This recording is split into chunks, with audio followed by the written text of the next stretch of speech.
or Tomonori's case of society's rules?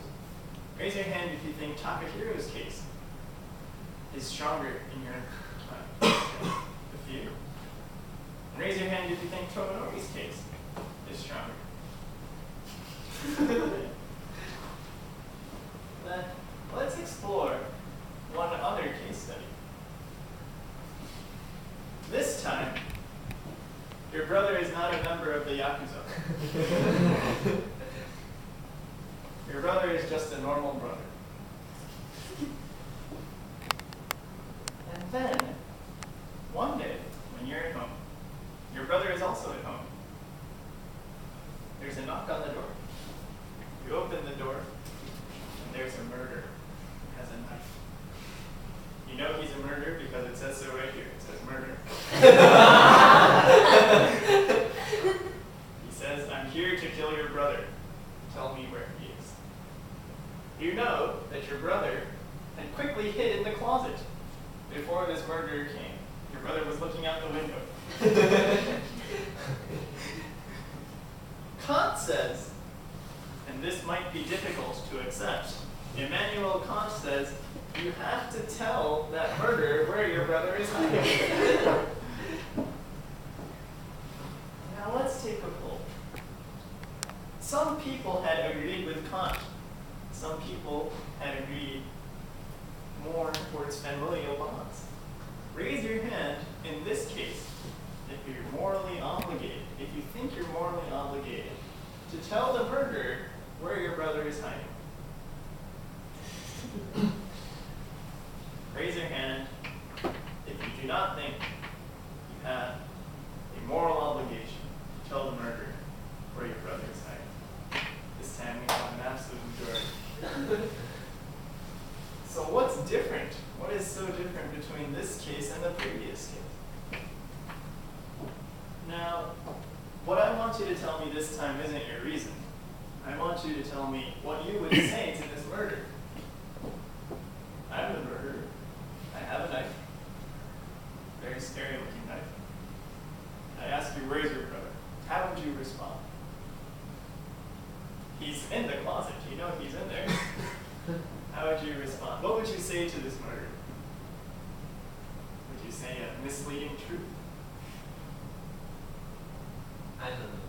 You don't know. You would say, I don't know. Now, Kant says, even though everybody here agrees that they would protect their brother, Kant says, you still have to tell him the truth. The reason is because the consequences of your act are random, are arbitrary. Even if you tell your brother where he's hiding, as your brother, hiding in the closet with his ears to the door, listens to the murder. 1 step, 2 steps, 3 steps, coming closer to the closet, he might run out of the closet. He might survive. Just because you tell the murderer, says Kant, where your brother is hiding, that doesn't mean that your brother is automatically going to die. If he dies, says Kant, it's a tragic circumstance.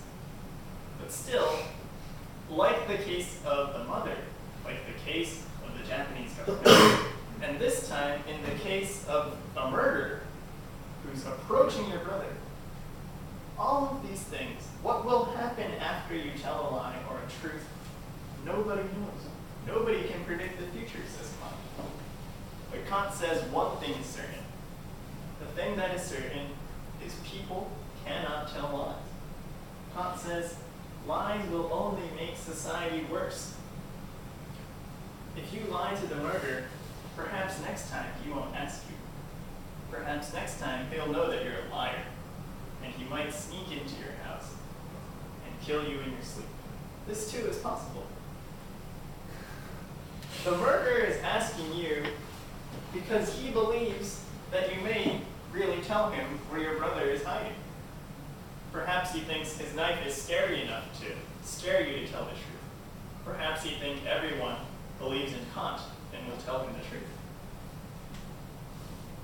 What we know is if people become more suspicious and trustful of others, if people become more suspicious of others, then no one will trust each other anymore.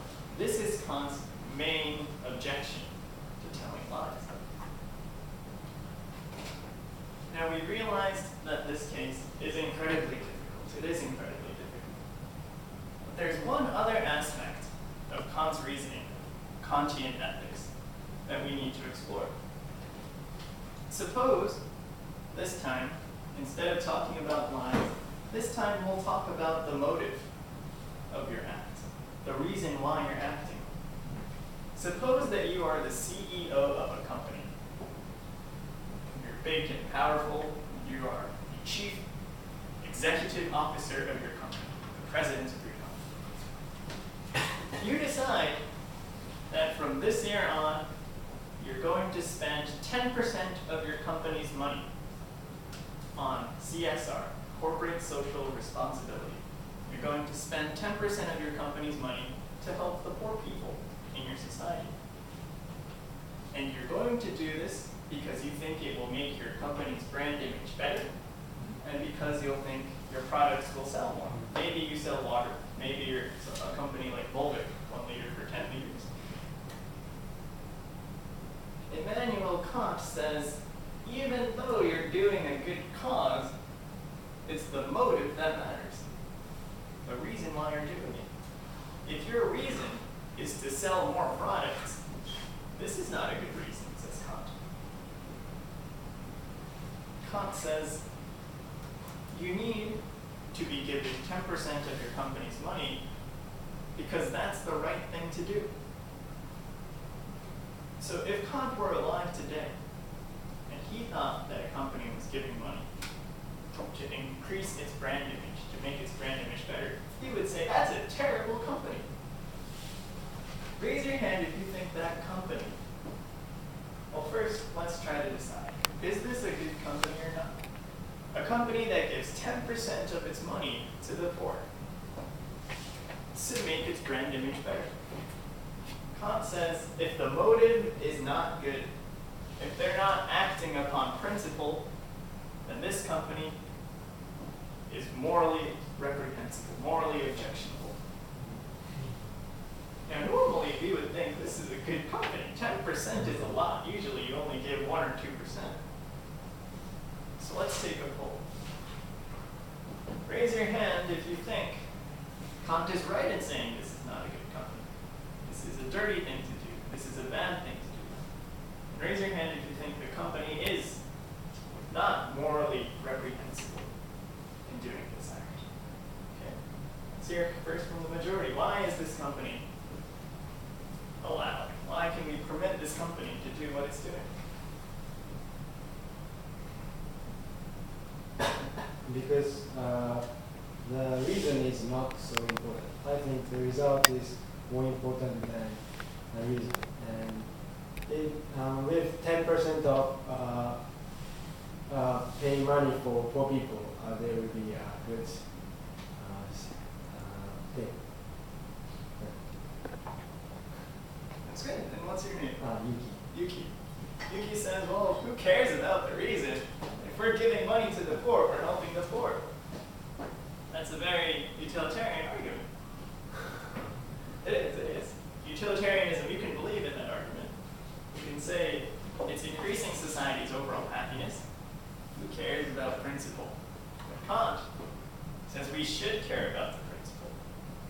Because if you don't follow certain rules, certain principles,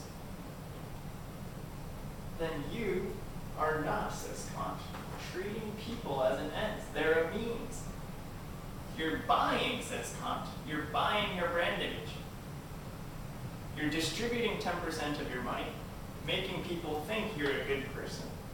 Maybe you also feel better.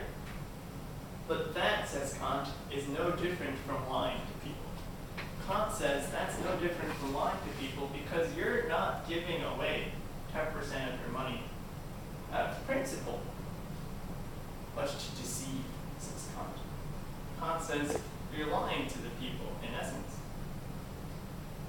The real reason you're doing it isn't to help the poor, it's to make your company look better. That, says Kant, is no different from lying.